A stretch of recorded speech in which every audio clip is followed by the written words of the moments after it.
Uy. Hindi. Wait, mundak pa may. Sige bro, okay lang bro.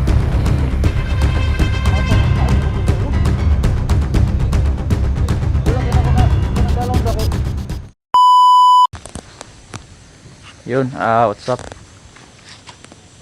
Mga tol. Yan dito ako sa area ngayon. At ngayon naglalakbay ako dito ngayon sa bundok, kung makikita nyo. So ako lang mag-isa dahil nakatanggap tayo ng tawag mula sa mga kakampi natin, no, kaila Ghost Hunters 44 at yung mga ibang kasamahan pa nila. At sa ngayon dito ako naglalakbay. Binabaybay ko tong kalsada dahil bigyan nila ako ng mapa at dito papunta yung tinataha kong mapa dito nakalugar yun. So ngayon yung sinasabi nilang sapa na maliit ay nandito na, no? So nandito na yung sapa na sinasabi nila. So yun, no? So ang pagkasabi kasi sa akin, kung nakarating daw ako dito sa sapa na to, yan, pag nakarating daw ako dito, gagawin ko, pupunta ako dito,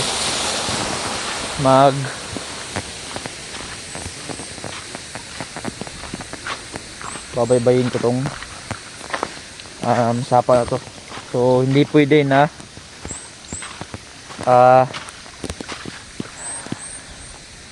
lang, so hindi pwede na dun tayo dumaan kasi nga sabi nila delikado daw ang area na yan. Kaya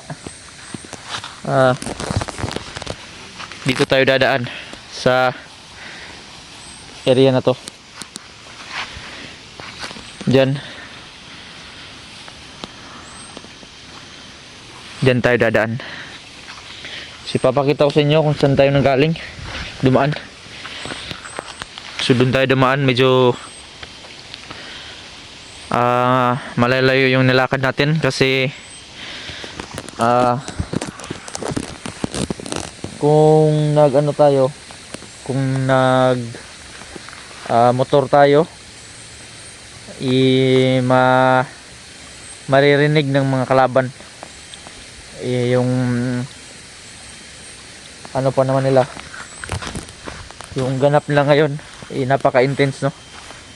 At pinapunta lang ako dito. So yun, no?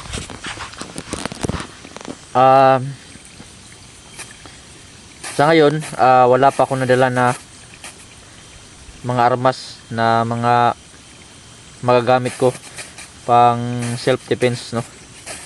Pero dinala ko yung lambat ko nandito sa bag. Kung sakaling may mangyaring masama, magagamit natin to. At tinawagan na ako ng mga kasama ko dun sa itaas ng bundok. Nandoon na yung mga armas na gagamitin natin. At pray lang tayo na makapunta tayo ng maayos doon at walang maging problema. So sana hindi tayo mahalata ito at sana hindi tayo makita ng mga kalaban, no? So,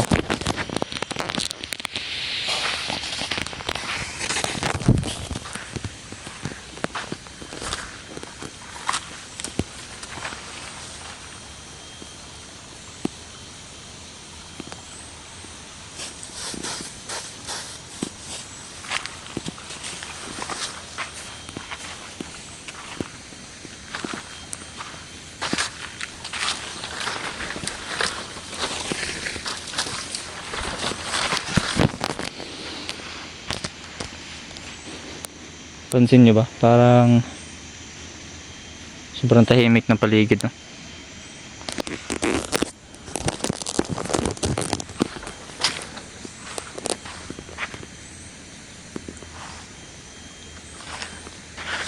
Sana lang hindi tayo maligaw. Kasi kung naligaw tayo ngayon, delikado.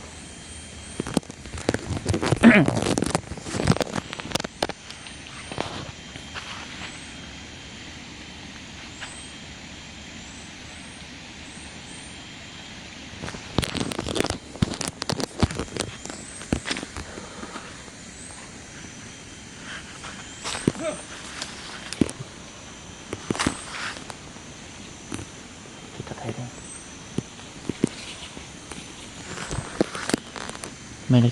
May nakita ako dito.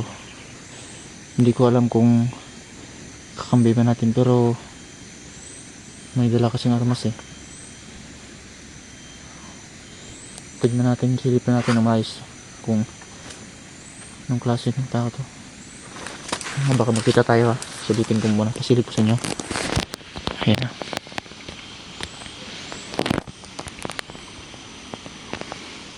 Tahan nyo na. Sa tingin nyo mga tolo, kalaban ba yun o kakampi natin? So yung kakampi natin, patay natin yan.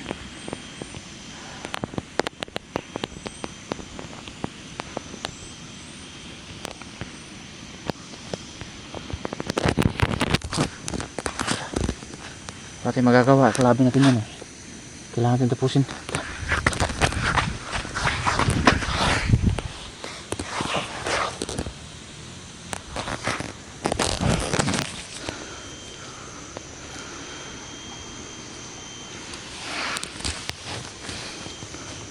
Nakikita niyo ba yan?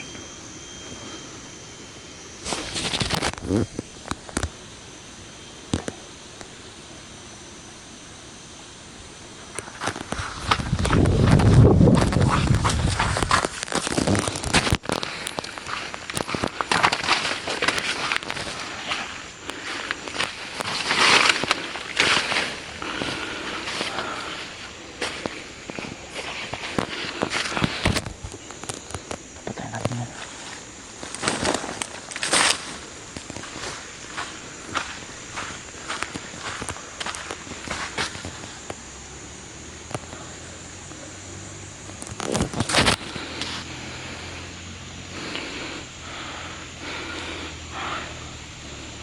Gagawin niya. Dito lang sa likod.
Lima natin yan.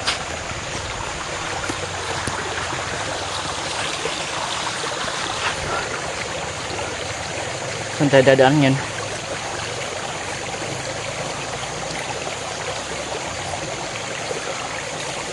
Ayun. Saan tayo dun? Positive mga tol. Itong ano na maraming kalaban dito. Yeah. Kumari. Mag-double ingat tayo.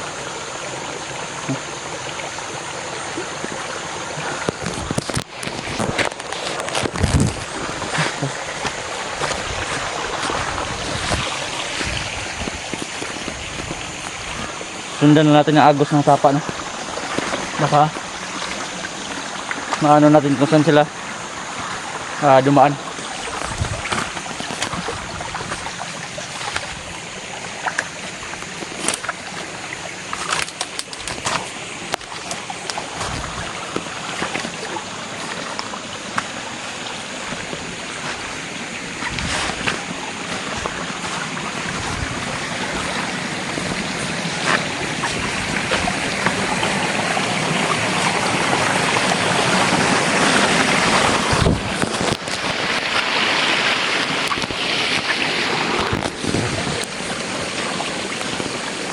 Sana wag tayong maligaw dito. Ah.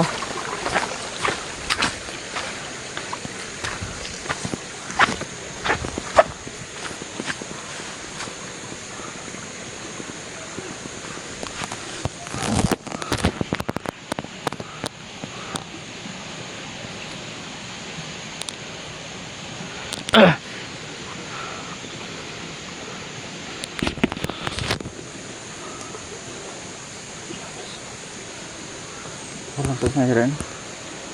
Hindi natin alam no kung saan tayo dadaan, kaya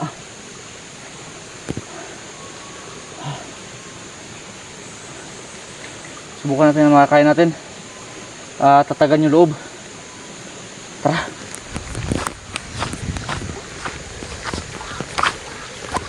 Nakakita ko na yung sibling daan nila. Sabi sa akin, pag may makita daw kung ganito, itondo yung sinyalis.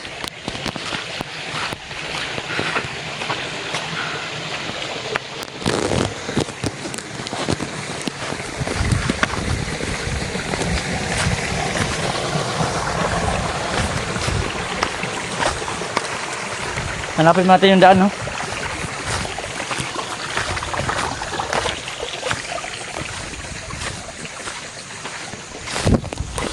Bukan natin kung makikita natin yung daan.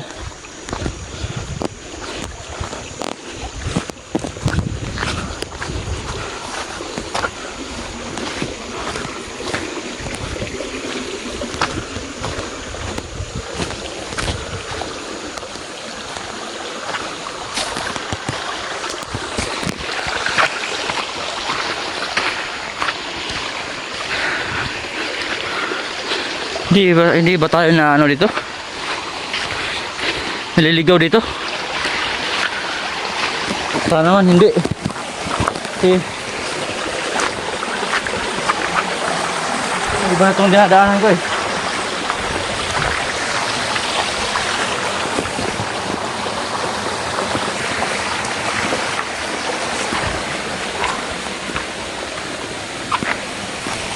Sabahan nyo lang ako, huwag kayong dyan lang muna kayo mga tol, no? Samahan nyo muna ako dito kasi parang naliligaw na tayo eh.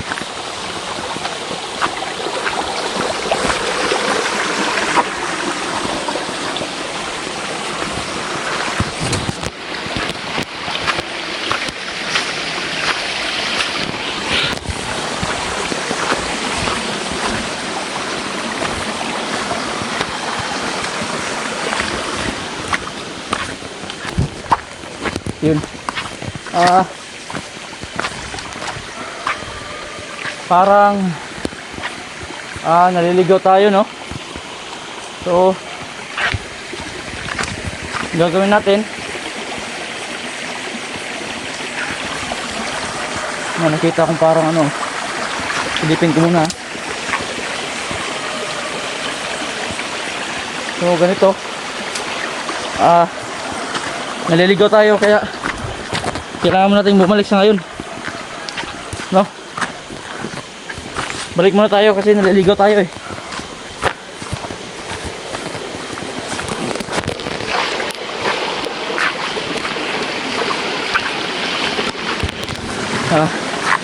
Hindi ko na alam kung saan yung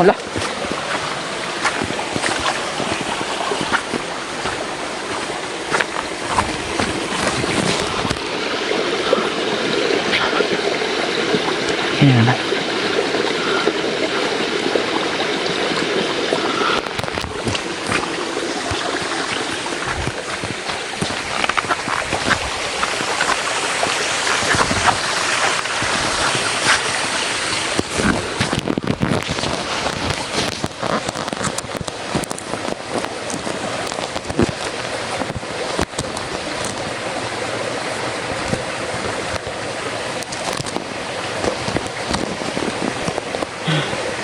Ilagay ko muna ang camera ko.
Ulas na tayo.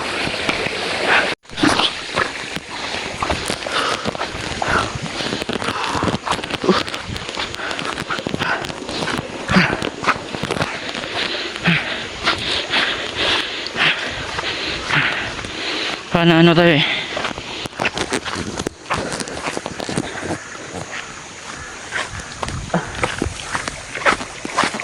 Naliligaw tayo mga tol.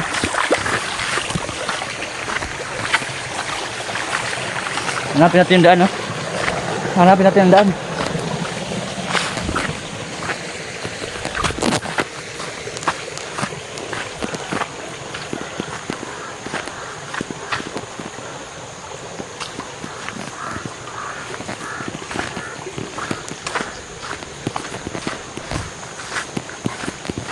Hindi, baka may nakasunod sa atin eh.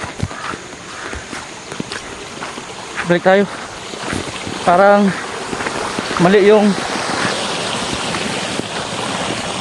tinatahak ko na lugar eh. Kaya babalik tayo, babalik.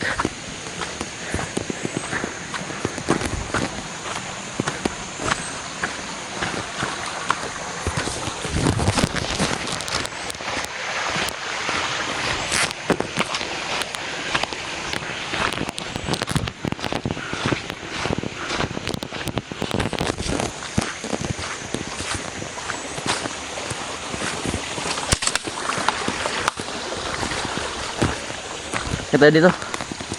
Kami daanan.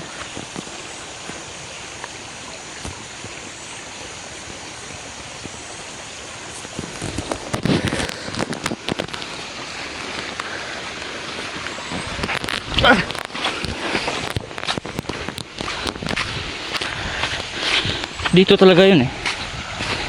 May daanan talaga dito eh.